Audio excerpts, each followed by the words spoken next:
Welcome दोस्तों। मेरा नाम भूपेश पांडे है और आप हैं मेरे चैनल EZ क्लासेस पर। आज हम इस लेक्चर सीरीज़ का लेक्चर 9th पर हैं और आज हम पढ़ने वाले हैं laws of exponent for real numbers. इसको हिंदी में वास्तविक संख्याओं के लिए घातांक नियम ठीक है।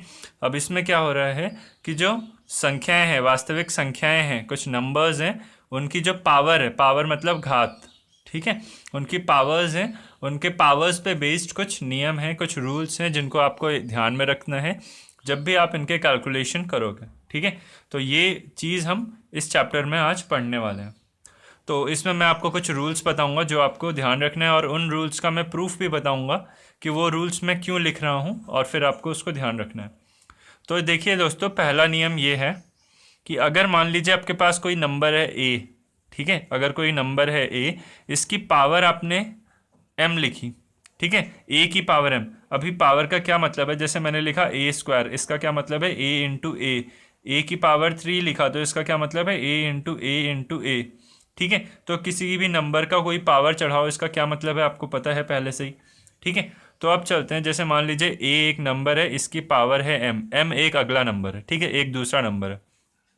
उसी तरह a की पावर n, ठीक है ना, ये दो अलग अलग नंबर्स हैं, a सेम रहना चाहिए, ठीक है, जैसे 2 की पावर 3 और 2 की पावर 4, ठीक है, ये a कोई नंबर है, m और n कोई नंबर्स हैं, ठीक है। तो जब भी आप पावर्स में दो नंबर्स को मल्टीप्लाई करोगे, ये मल्टीप्लाई का साइन इनके बीच में होना चाहिए अगर तब, ठीक है। तो जब भी आप a की पावर m को मल्टीप्लाई करोगे a की पावर n से, तो आप इसका डायरेक्ट आंसर लिखोगे a की पावर m प्लस n, ठीक है बच्चों।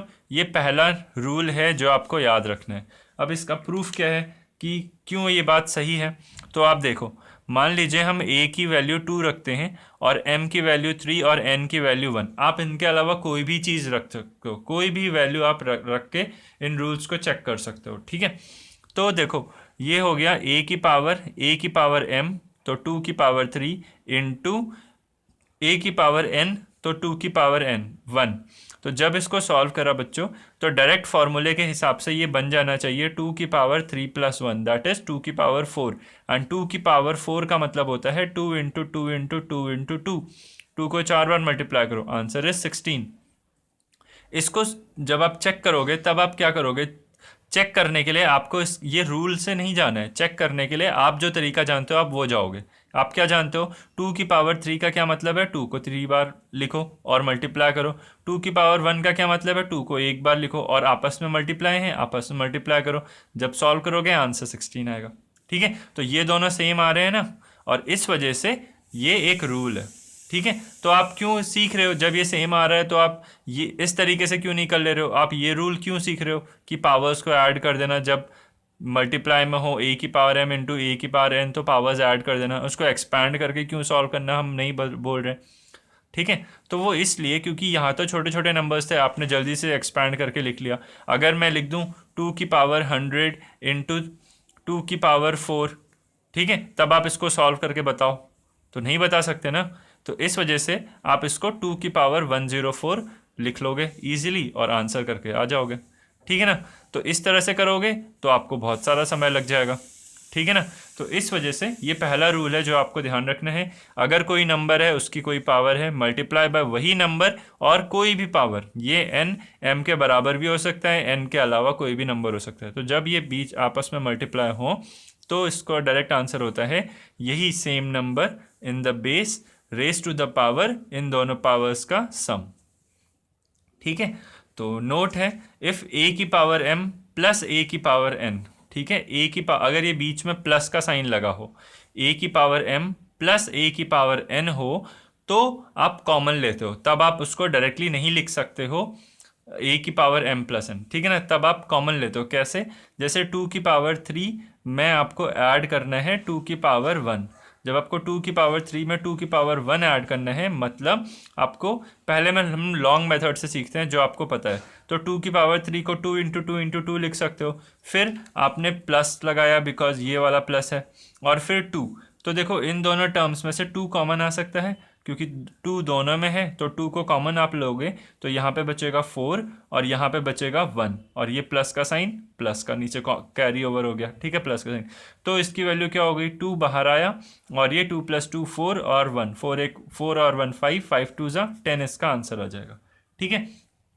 तो अब इसको डायरेक्ट मेथड से आप कैसे करोगे, 2 की पावर 3 प्लस 2 की पावर 1 है, तो आप डायरेक्टली इसमें से देख रहे हो, ये 2 की पावर 3 का मतलब होता है 2 की पावर 3 का मतलब होता है 2 इंटू 2 की पावर 2, 2 की पावर 1 इंटू 2 की पावर 2, और प्लस 2 की पावर 1, ठीक है। 2 की पावर 3 को मैं ऐसे लिख सकता हूँ फर्स्ट यहाँ से, तो अब इसमें से 2 की पावर 1 को कॉमन ले लो, 2 की पावर 2 प्लस 1, 2 की पावर 2 4 होता है, 4 + 1 5 होता है, 5 इंटू 2 10, ठीक है ना।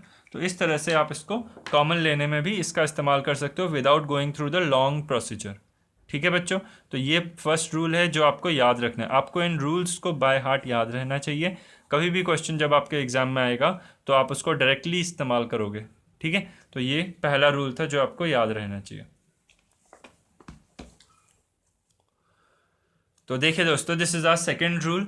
अब इसमें क्या है, अगर आप कोई नंबर है उसकी पावर m है, ठीक है, और उसको डिवाइड करते हो उसी नंबर की कोई दूसरी पावर n है उससे, ठीक है।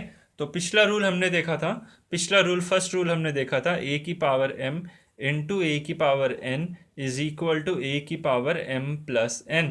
अब बच्चों अगर मल्टीप्लाई ना होकर के डिवाइड हो, ठीक है, a की power m divide by a की पावर n, तो इसका रूल बन जाता है a की पावर m माइनस n, ठीक है बच्चों। तो ये ध्यान रखना है कि ये माइनस में हो जाता है, ठीक है ना। तो ये दो रूल्स आपको याद रखने हैं, एक साथ इनको याद रखना, फर्स्ट और सेकंड को एज वन कैप्सूल आप याद रखना, ठीक है। अभी जैसे ये देखो 2 की पावर 3 है, इसको डिवाइड करा है 2 की पावर 1 से, तो लॉन्ग मेथड से देखो तो 2 की पावर 3 का मतलब होता है 2 इंटू 2 इंटू 2, और 2 की पावर 1 का मतलब होता है 2, 2 से 2 कट गया, बचेगा 2 2 ज़ा 4, जो कि लॉन्ग मेथड है। आप इसको शॉर्ट मेथड इस रूल से कैसे कर सकते हो, जैसे ही आपने देखा कि यहाँ पे बेस दोनों का सेम है 2, ठीक है, जैसे ही आपने देखा ये 2 तो सेम हो गया, तो क्या करना है, इसको डायरेक्टली आपको 2 की पावर 3 माइनस 1 लिख देना है, दैट इज 2 की पावर 2, और डायरेक्टली आंसर आपका 4 आ जाएगा, ठीक है बच्चों। This is your second rule. चलिए चलते हैं हमारे थर्ड रूल पर। अब इसमें क्या है, ये रूल आपको फर्स्ट और सेकंड रूल एक साथ याद रखने हैं, ये एक ही जैसे रूल हैं, प्लस ये डिवाइड मल्टीप्लाई वाला रूल है और ये डिवाइड वाला रूल है, तो इन दोनों रूल्स को आप एक साथ याद रखना, ठीक है। और ये नेक्स्ट रूल अब हम देखते हैं, ठीक है। इसमें क्या है कि अगर कोई एक नंबर है a, इसकी आपने पावर चढ़ाई m, ठीक है, a की पावर m, और जब आप इस पूरे नंबर की पावर n करोगे, ठीक है, तो इसका आंसर हो जाएगा a की पावर m इंटू n, ठीक है। ये थर्ड रूल है, बहुत इंपॉर्टेंट रूल है, इसको ध्यान रखना। अब देखो क्या इसका मतलब क्या हुआ, इसका प्रूफ क्या है।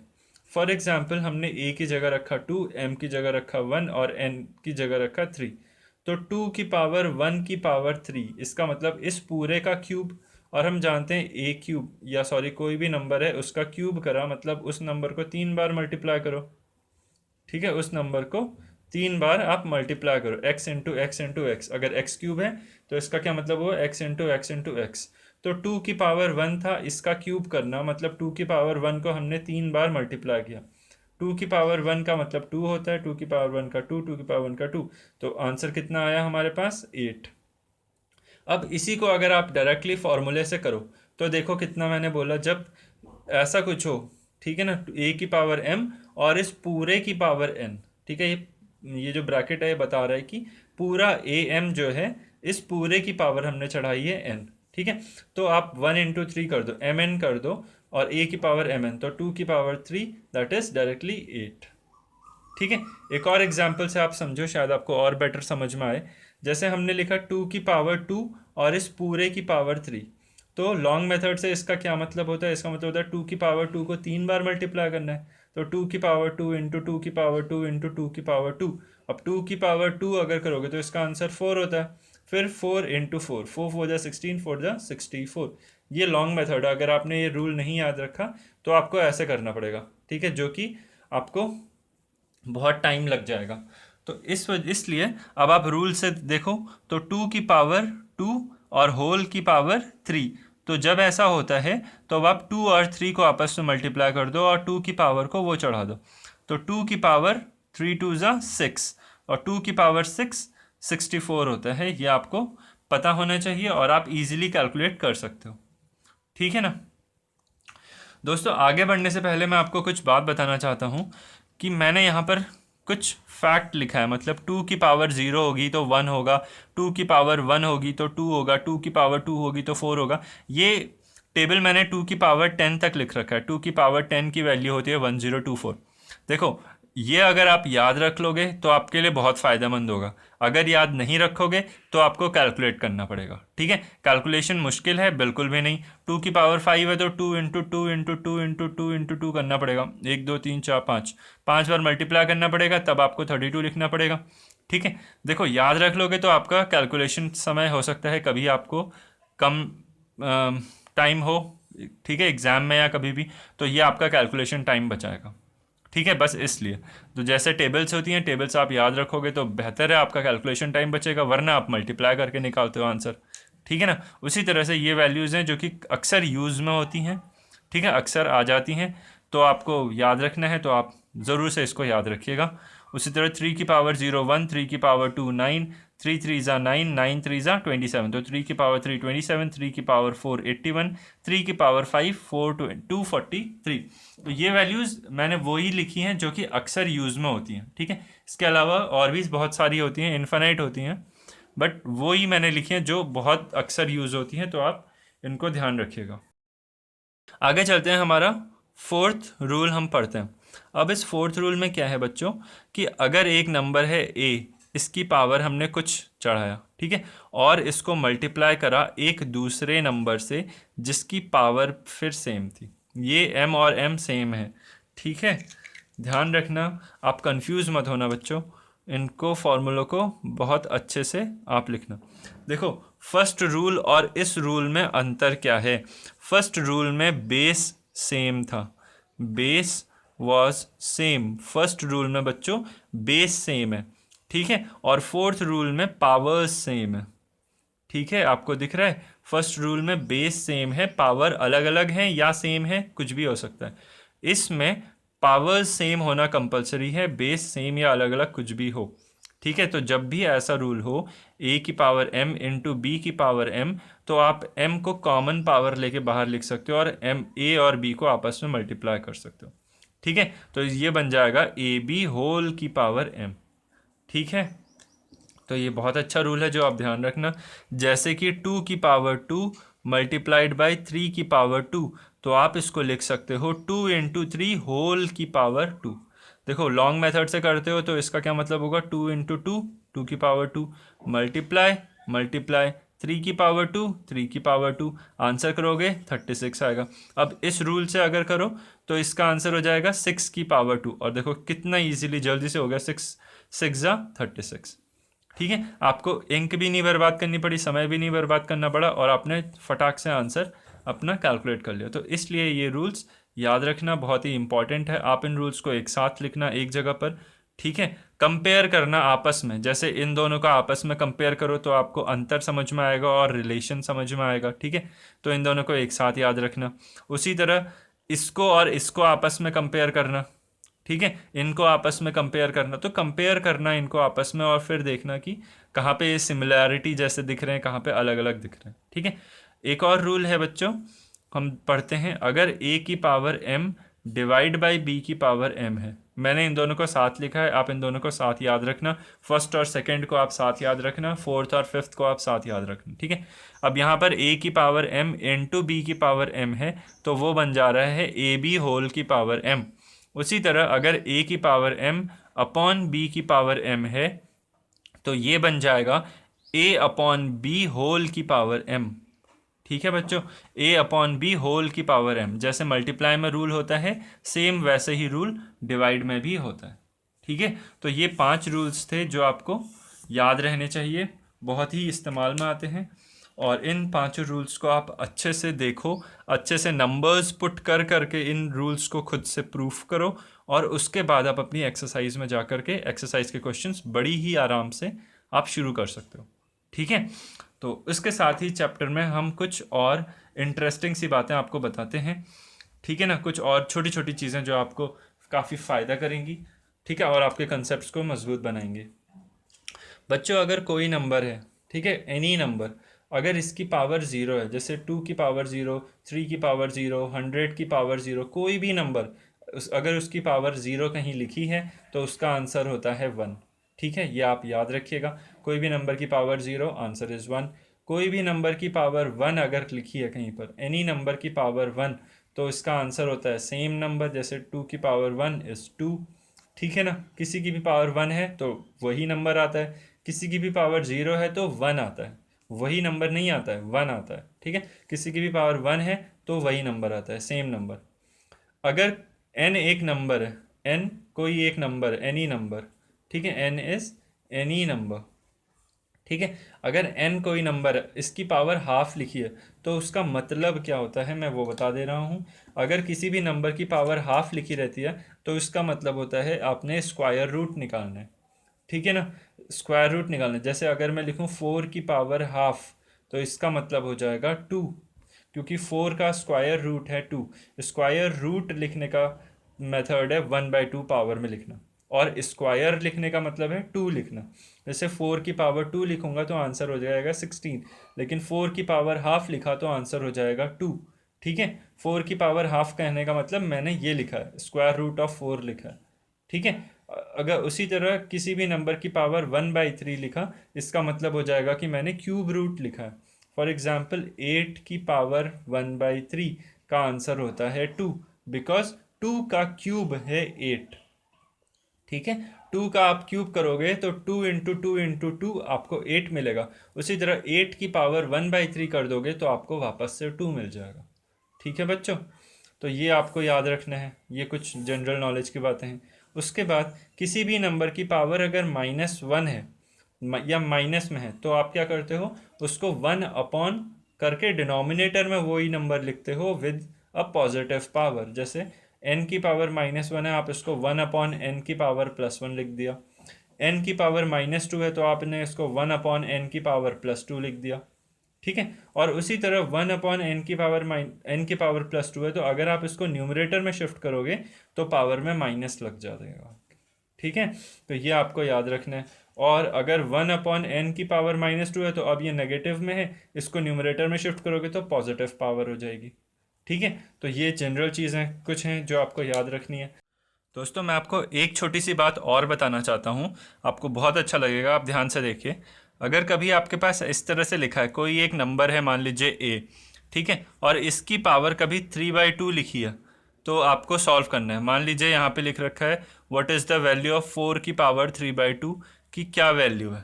ठीक है, तो 4 की पावर 3/2 की क्या वैल्यू है ये आपको निकालनी है। अब आप इसमें थोड़ा कंफ्यूज हो सकते हैं, क्योंकि अगर 4 की पावर 3 दे दिया आप आराम से निकाल सकते हो। ठीक है, 4 की पावर हाफ दे दिया आप आराम से निकाल सकते हो। ठीक है, अंडर रूट हाफ का मतलब √4, दैट इज √4, दैट इज 2, तो आप आराम से निकाल सकते हो। लेकिन अगर 3/2 दे दिया तो आप कैसे निकालोगे। ठीक है, तो ये बहुत ही इंटरेस्टिंग सा टॉपिक है और बहुत ही ईजी है। देखो बच्चों, हमने अभी अभी एक रूल पढ़ा है, a की पावर m की पावर n। ठीक है, this can be written as a की पावर m × n। ठीक है ना, तो यहाँ पर देखो तो 3/2 है, 3/2 को आप 3 × 1/2 लिखा जा सकता है कि नहीं। 3 को आप 3 × 1/2, सॉरी 3/2 को आप 3 × 1/2 लिख सकते हो। तो इसी का इस्तेमाल करते हुए a की पावर 3/2 को बच्चों आप a की पावर 3 की पावर हाफ लिख सकते हो, या फिर आप a की पावर हाफ की पावर 3, ये दोनों लिख सकते हो। These both are correct. ठीक है, a की पावर क्यूब उसका हाफ भी लिख सकते हो, बिकॉज a की पावर m की power n is m × n, और 3 × हाफ या half × 3 are both equal to 3/2। ठीक है, तो आप इस तरह से इन चीज़ों को लिख सकते हो। मतलब आप देखोगे कि जो आपको नंबर दिया है उसका क्यूब निकाल के उसका स्क्वायर रूट निकालना ईजियर है या उसका स्क्वायर रूट निकाल के क्यूब निकालना ईजियर है। ठीक है, तो उस हिसाब से आप उसकी वैल्यू निकाल लोगे। एक एग्जाम्पल के साथ मैं आपको बता देता हूँ। अगर आपको इस तरह से लिखा है 4⁻³ जो हम वैल्यू ढूंढ रहे थे, हम उसी को सॉल्व करते हैं।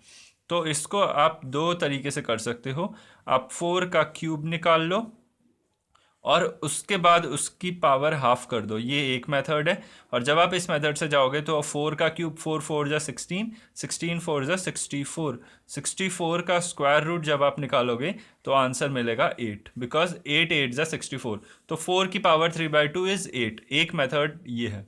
ठीक है बच्चों, एक और मेथड है जिससे आप ये सॉल्व कर सकते हो, दैट इज 4 का आप पहले स्क्वायर रूट निकाल लो एंड फिर उसका क्यूब निकाल लो। और जब आप इसको सॉल्व करोगे बच्चों, 4 का स्क्वायर रूट होएगा 2 एंड 2 का क्यूब करोगे दैट इज 8 अगेन। ठीक है, तो 8 फिर से आ गया। लेकिन यहाँ पर क्या फ़ायदा हुआ कि जब आपने इस मेथड से अपनाया, जब आपने ये मेथड से गए, तब आप देखो अपने छोटे नंबर्स का कैलकुलेशन आपको करना पड़ा, और इस रास्ते जब आप गए तब आपको बड़े नंबर्स का कैलकुलेशन करना पड़ा। सिर्फ इतना ही इसमें डिफरेंस है। ठीक है, एक रास्ते में थोड़े छोटे नंबर्स हैं, एक रास्ते में थोड़े बड़े नंबर्स हैं, सिर्फ इतना ही इनमें डिफरेंस होता है। बाकी ये तरीका आपने समझ लिया है कि a⁻³ होगा, 5/2 होगा, कोई फ्रैक्शन होगा, तब आप उसको किस तरह से सॉल्व करोगे। ठीक है, ये एक एडिशनल बात थी जो मेरे को आपको बतानी थी। अब देखिए दोस्तों, मैंने आपको लेक्चर 7 में एक बात बताई थी। लेक्चर 7 में मैंने आपको बताया था कि √a + √b is not equal to √a + b। ठीक है, और उसी तरह √a - √b is not equal to √a - b। और ये एडिशन सब्ट्रैक्शन में जब होता है तब ये ऐसा आप इसको एक साथ नहीं लिख सकते हो। और मल्टीप्लिकेशन जब होता है √a × √b, तब आप इसको एक साथ लिख सकते हो √ab करके। ठीक है, √a/√b is equal to √a/b करके आप लिख सकते हो मल्टीप्लिकेशन एंड डिवीजन में। बट एडिशन सब्ट्रैक्शन में आप नहीं लिख सकते हो। ये बात मैंने आपको बताई थी लेक्चर 7 में, और ये भी बोला था कि मैं आपको फिर से ये बात बताऊंगा और अच्छे डिटेल से कि ये क्यों होता है। ठीक है, मैं आपको एक बार बस वो पेज दिखा देता हूँ।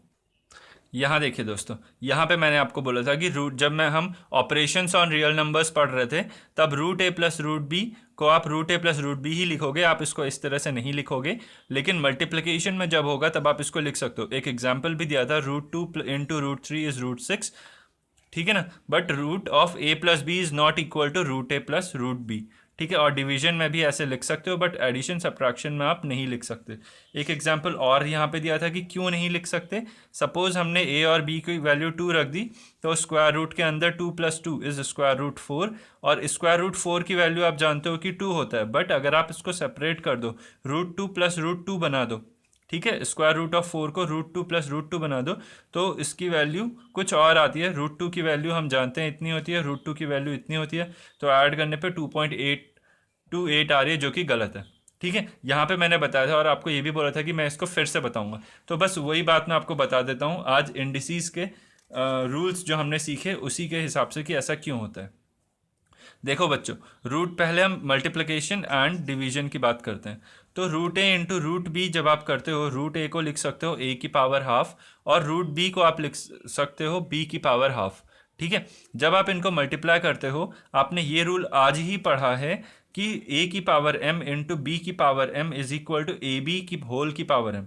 तो जब देखो मल्टीप्लाई हो रहा है, पावर सेम हो रही है, तो आप बेस या नंबर्स जो हैं उनको पहले मल्टीप्लाई करके दोनों की कॉमन पावर m चढ़ा दो, तो ये सेम रहता है। तो उसी तरह a की पावर हाफ × b की पावर हाफ करते हो, तो इसको आप ab होल की पावर हाफ कर देते हो, और यही है ये। a की पावर हाफ को आप लिख सकते हो √a, b की पावर हाफ को आप लिख सकते हो √b, और ab की पावर हाफ को लिख सकते हो √ab। तो इस तरह से मल्टीप्लिकेशन एंड डिवीजन में अगर ये सेपरेटली दे रखा है, तो आप इसको एक साथ मल्टीप्लाई करके बाद में आंसर को रूट निकालो, आंसर सेम आता है। ठीक है, बट एडिशन सब्ट्रैक्शन में क्यों नहीं होता है, ये मैं एक बार फिर से बता देता हूँ कि एडिशन और सब्ट्रैक्शन में ये रूल क्यों नहीं होता है कि √a + √b करा तो √a + b हो गया, ठीक है, या √a - √b करा तो √a - b हो गया। ये क्यों नहीं होता है, तो उसका भी मेरे पास रीज़न है, आप ध्यान से देखो। अगर बच्चों आपसे पूछा जाए a + b का होल स्क्वायर क्या होता है, ठीक है, ए प्लस बी का होल स्क्वायर। आप बोलोगे इसको निकालते कैसे हैं, ए प्लस बी को ए प्लस बी से मल्टीप्लाई कर दो, ए को इससे, फिर ए को इससे, फिर बी को इससे, फिर बी को इससे, सॉल्व कर लो, आपको यही मिल जाएगा, A square plus B square plus 2ab आपको मिल जाएगा। ठीक है, अच्छा अगर मैं पूछता हूँ आपसे, ये क्वेश्चन है, ये मैं क्वेश्चन पूछ रहा हूँ कि क्या ए प्लस बी का होल स्क्वायर इक्वल है ए स्क्वायर प्लस बी स्क्वायर के, क्या ये इक्वल है, ये मैं आपसे क्वेश्चन पूछ रहा हूँ। तो आप बोलोगे नहीं, ये इक्वल नहीं है, क्यों, बिकॉज ए प्लस बी का whole square is equal to A square plus B square plus 2ab। आपने यहाँ पे प्लस 2ab लगाना चाहिए था, तब इक्वल होता। समझ रहे हो ना बच्चों। तो वही रीज़न है यहाँ पर भी, जब ए प्लस बी का होल स्क्वायर है और आप इसको अलग अलग दोनों में नहीं दे सकते, समझ रहे हो ना, आपने अलग अलग दोनों में नहीं दे सकते, अगर आप दोगे तो ये गलत हो जाएगा। ठीक है, बिकॉज 2ab की कमी आ गई जो आपने नहीं इंक्लूड करा।